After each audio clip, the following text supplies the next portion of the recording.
Hopefully the sound comes through with the camera further away. I'll give people a second to hop on and I'll be referring to my notes. Today I will be talking about, I'm Liz Foy, first of all, welcome, and I will be talking about cutting energetic cords.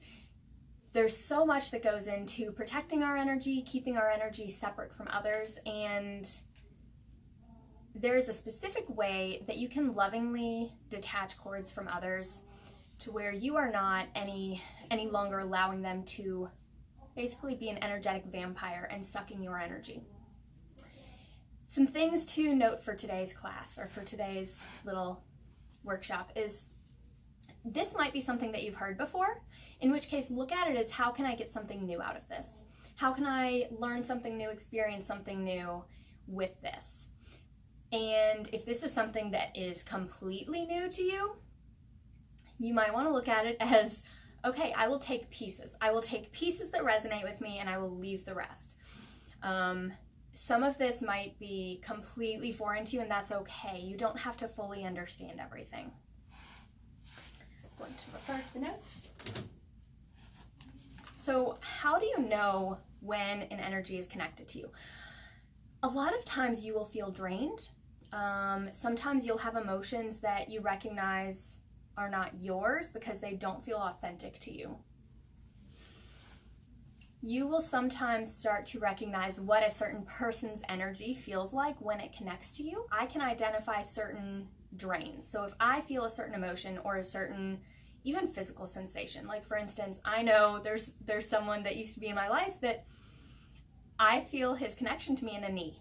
And it's strange things like that. So you'll start to recognize, oh, I feel this emotion that is definitely not mine. I need to disconnect it. Or you might feel a physical sensation. Energetic cords can connect not just with people, but also it can connect with businesses, with events, with emotions, to other realms. Cords can be connected to anything.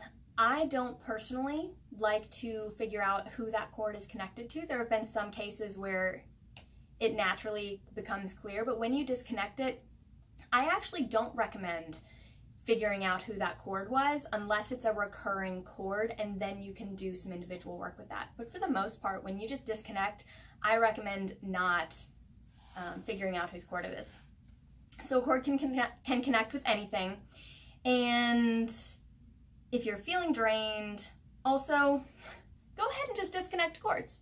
You don't necessarily need to know if you have a cord connected. Typically you do, whether it's a strong cord or a little cord, so go ahead and just scan yourself and figure it out. I'm going to show you how to disconnect cords for yourself as well as others. I know that we won't all be doing this therapeutically by any means, so it's most important, I would say in this case, to do it on yourself, but I will show it on someone else so that I can walk you through it and so that you do see the difference between the two. So before you start doing it, if you are a Reiki practitioner, set yourself up for Reiki like you typically would. Ask for your divine guidance.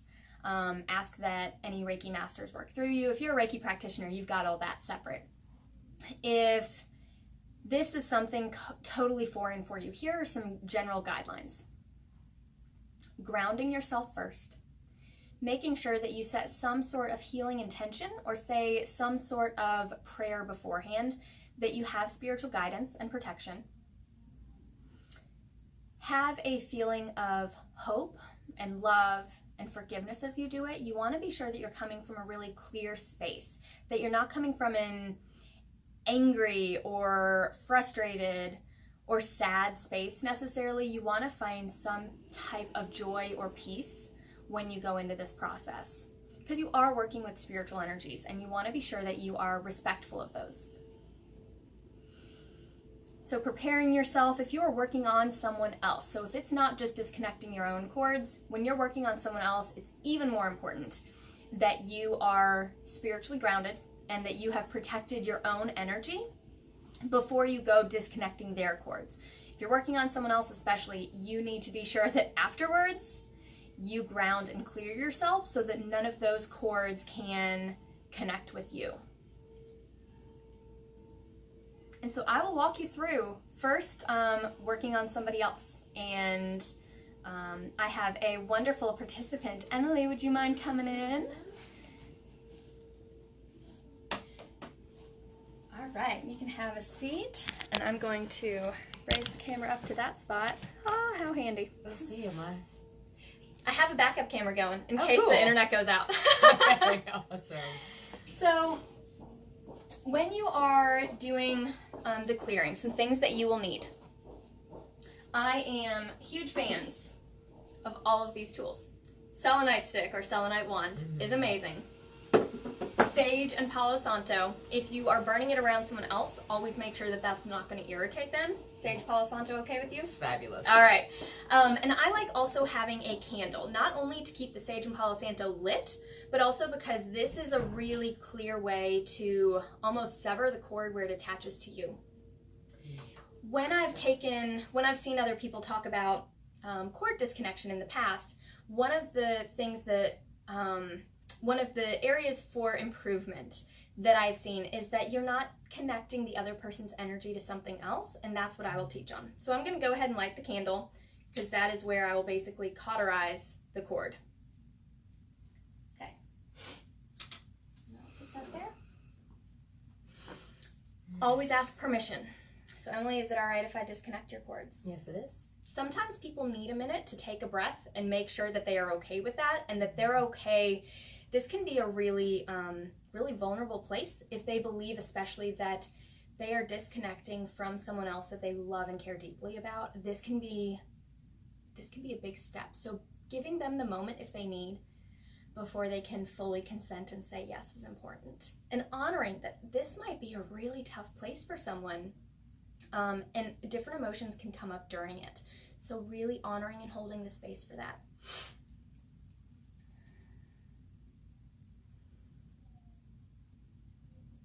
And I had already grounded my own energy and gotten myself centered and protected, but when you're with someone new, that shifts the energy. So being sure that you honor that and you recognize and that you trust your own intuition. Through all of this, trust your intuition. I'm showing you what I have figured out has worked best for me, but trusting yourself. So with now this new energy added in, it's important for me to now ground, honor that she's coming in this vulnerable space, not only to have her cords disconnected, but in front of people. So thank you very much for being here. You're welcome. And really honoring all of the spirits and guides that are here to assist in this, because like anything energetic and spiritual, I'm the vessel, I'm the tool being used, but it is not me doing the work. And really recognizing that and taking a step back, that you are playing a really huge part in something spiritual and that it's not you doing it. So what you'll do is you'll start by scanning, and I will walk you through what this feels like. You can scan with just your hand. When I'm working on someone else, I like using pretty much my whole arm. And as you scan, you will feel some type of cord. You might not, and you can just do this by imagining if you did, and that's fine. So I feel one that's coming around right there. What a cord feels like. You might feel a temperature difference, a vibrational difference where it feels almost like it's buzzing. You might just intuitively know that there's something there, or sometimes it feels almost like a pressure. So temperature, vibration, pressure. Sometimes it almost feels like a little electrical shock. So sometimes it feels like a thin string. Sometimes it feels like a rubbery band. So different cords have different feelings, and the more that you do this and work with other people especially, and other people's cords and things that connect to you, you'll start figuring out what those different cords feel like. So as you scan, I have the intention set that I will be able to bundle multiple cords and disconnect them all at the same time. And that feels like that's about all that I get on this pass. Sometimes with someone I will go all the way down. I kind of bundle them, pinch them off, essentially. Some people will go through and do it like their fingers are scissors and snip them, and that is totally okay. What tends to work for me is after I have kind of clamped both ends from the client and from the other person or event, whatever it is, then do kind of a slicing motion. You can also use selenite. There's a lot of times where I'm led to do different things with selenite with that as well. So now that those cords are disconnected, I'm going to do that one more time. And actually with this one I am doing selenite. That's what it's calling for. So I will pick up the selenite and I will basically go through it. Grasp back onto the other side. So this is the side that is attached to Emily. This one is attached to another being or other multiple beings. You plug it in as if it's an outlet into a spiritual space. Source energy, God, sometimes a specific cord will give you a vision of where it wants to be connected to. So you might see a waterfall. Waterfalls are really common for me with cords I disconnect often, but trusting that that is then connecting to a source energy, you will then feel, and that connected really quickly, you'll then feel like you're ready to let go of it, and then you gently let that cord go because it is now connected to source energy. The important piece of that is that you didn't just disconnect this person from where they've been getting their energy from, the client. You connected them to where it should be coming from source energy. So by reconnecting them, that then connects them into an even better place. And that's a way that you can also lovingly release it because you recognize that you have given them something greater than the energy that they were getting from you. So I still have the side with Emily. This is where I then take the little tea light. You can also use sage or Palo Santo. I usually have that burning as well. But I like the tea light because you really need to almost like cauterize that end. And then releasing that. And then you'll continue going through, having the intention also that anything from the back is coming forward, especially if it's on a massage table or a bed that you're doing this. And those stayed disconnected pretty well up to that point. She has one that's trying to kind of run away that way. And so kind of reaching over and coaxing it back and having a loving space in your heart this whole time because you're connecting these energies to source. You are not just going to leave them flailing. So letting them know that they're safe. Then going all the way down. Again, then just pinching off both sides. Releasing one. She's wanting the selenite today. A lot of times you can just use your arm to just chop through it. Basically picking up the other side again that is connected to others. Connect that to source. And that one's showing me like a colorful field. So trusting your intuition. Trusting that wherever that cord is needing to connect to, be source energy, whatever that looks like for them, sometimes you'll get a visual. So trusting that. So yeah, whatever that cord was that was connected to her wants to be in like this super colorful field, essentially, which is really pretty. It's always such an honor doing energy work. It really is amazing. So plugging that in, and it was happy. Sometimes you'll feel these emotions of these other cords. So that cord was like ecstatic. It was like, hell yeah, I'm in this like colorful field. And it was excited to basically go there. So recognizing that you can feel these emotions as well sometimes, and then you can release them. So once I plug that in, I have a vague memory of it, but it's not mine to keep. And really recognizing that you don't hold on to any of these intuitions that come to you because they're not yours and you are doing spiritual work. It's not for you to meddle in or to reminisce or go back to. So on that side that I still have pinched off for her, I then sever that cord. Cauterize it basically, not sever. And releasing that. And I can feel almost like an energetic like release or let down. How are you feeling, Emily? Good. Okay. I feel like a positive shift in my physical body. Good. So sometimes people will report energetic changes. Sometimes things will come to their mind and they're like, oh my gosh, that was so-and-so. I know it was. You can hold that space. Whatever the relationship is with you, that's a totally different conversation and training on how to facilitate that. But recognize that that is normal, that sometimes people will feel energetic or emotional shifts. Sometimes they'll feel physical shifts. I was working on someone last week and I was actually training her on this. And as I was going through and showing her how to scan, I would go like that and then I would stop and talk her through it. And she's like, all right, are you gonna disconnect that cord? Because I keep feeling it pulling from my head. I was like, oh yeah, you're really sensitive and you can feel where that's connected. So sometimes the clients will feel it almost pulling, and that's okay. So I'll go ahead and do one more swipe on her just to show you again. And again, having the energetic parameter that anything from the back is coming forward. Actually, and I'm feeling like I need to kind of scoop from behind too. Yep, I got one from the low back for her in the sacral area that probably would have come to the front anyways, but having that intention, and I'm feeling some really weak, almost like newer cords that are connected. And then again, clamping them. And I'm gonna go through these really quickly and I'll complete her cord cutting later. Clipping it, plugging those in really lovingly to source energy.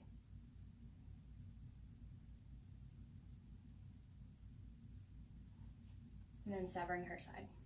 Cauterizing. Keep saying severing. Maybe it's because I normally sever, and you're picking that up. And I'm actually questioning on that one if I even severed, or if I just started to plug in, I might have. Yeah, and I probably should be cauterizing. Maybe that's why it's Yep. not successful. Yep. Yeah, so that's one of the things that a lot of people, you know, and there's nothing wrong with that. This is just another step further. We often hear of just cutting cords. And not only severing or cauterizing your side, but plugging the other one in. Because, and I'll have to watch the video again and see if I actually did sever that one or not, because I feel like I almost maybe didn't. And that's partially because that last swipe, at least, when they were feeling like they were really weak, almost like they were newer cords, they could have been connected since you disconnected last. So they're newer, younger, energetic cords. And they were like, and this is, I've worked with her energetically before, so these cords were like, okay, cool, yep, we'll disconnect. You'll almost get this emotional pull from them, and they were really ready, and like, it was almost like they like disconnected on their own, but they were almost like young energies where I feel like they would want to come back. It's really interesting what you can pick up with cords, but sometimes the newer ones that have just attached are easier to disconnect. And I will disconnect some more for you more thoroughly later and make sure we got them all for you so you're not stranded. Thank you so much. And so then when you're done with the client, being sure that you thank them verbally as well as really energetically, holding that space in your heart too, that wow, they showed up in a really vulnerable place and they made a big step towards their own healing. And grounding and clearing yourself. Palo Santo and sage is great for that. Saying prayers, whatever that looks like for you.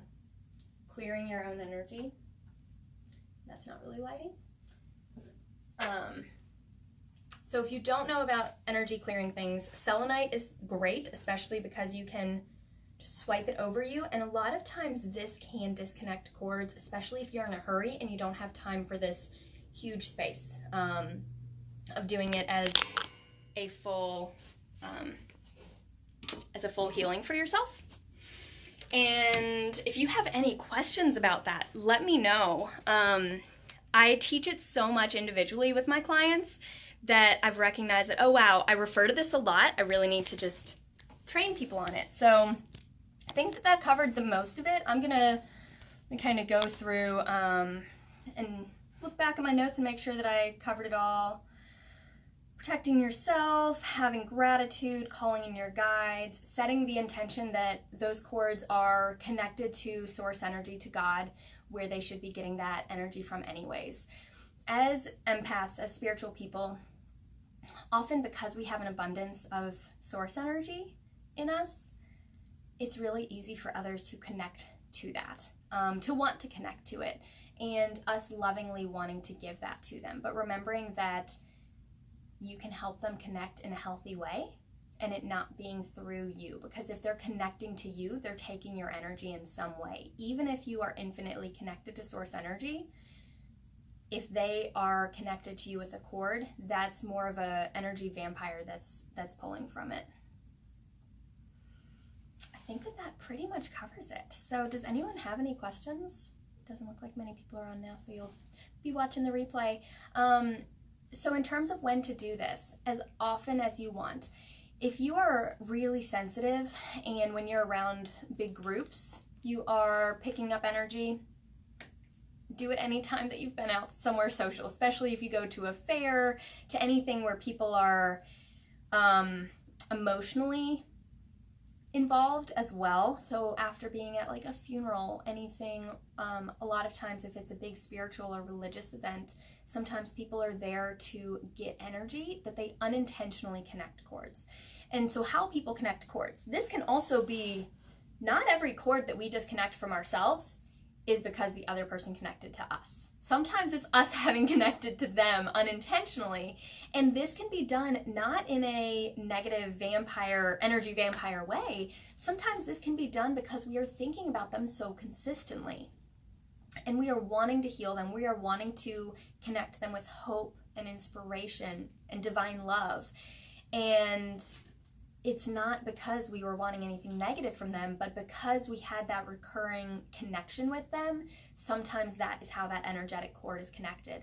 So recognizing that no one necessarily did anything wrong to connect this, and lovingly connecting it without needing to dig in too much, honoring whatever comes up naturally, but not having that weight of I have to figure out what it was. You can literally connect cords driving down the road, and if you have a moment of road rage, or you're like, this asshole just cut in front of me, you might have just connected a cord. So grab some selenite and quickly disconnect.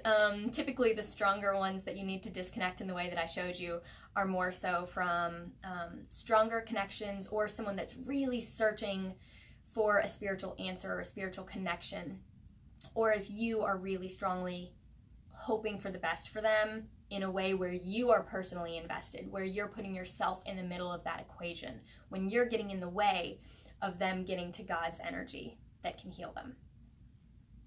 I hope that all makes sense. If you have any questions at all, please let me know. Again, this might be just a review for you. This might be something that is so foreign that you don't even understand before today what a cord was or how to feel it. Please let me know any questions. And I didn't really go over, so cutting for yourself, same way. It is the same exact way, you're just doing it on yourself. So it's easier for me to talk through someone else. So with yourself, you would scan the body, feeling for anything, and I'm already feeling them on me. Scan through, grasping them, always paying attention then to make sure that your hands are the correct way, that whichever way is connected to you, you burn with the flame. After cutting, you connect the other persons to source, to divine energy. You then cauterize the side that is to you. It's the same as with someone else. You can do these really specific. So if you want to go into it as, I want to disconnect any cords that are to limiting beliefs that I've had with money in the past, you can do that. I want to disconnect any cords that are keeping me from being successful in my business, and really setting that intention. So much of this is intention, and then going through and cutting that. Doing it all with love and forgiveness, and really trusting that the spiritual beings, that God will step in and do this work for you, and recognizing that you are a vessel. You are a vessel of God's love. You are a vessel of healing, and it is not you doing the work. You are a pawn in this. So if you have any questions, please let me know. Thank you guys so much, and I hope that you got some information from this. When you go through and do this, please let me know how this works for you, and if you have any questions about it at all, I'm always here. I love talking about these things. So have a great day, guys. Thanks.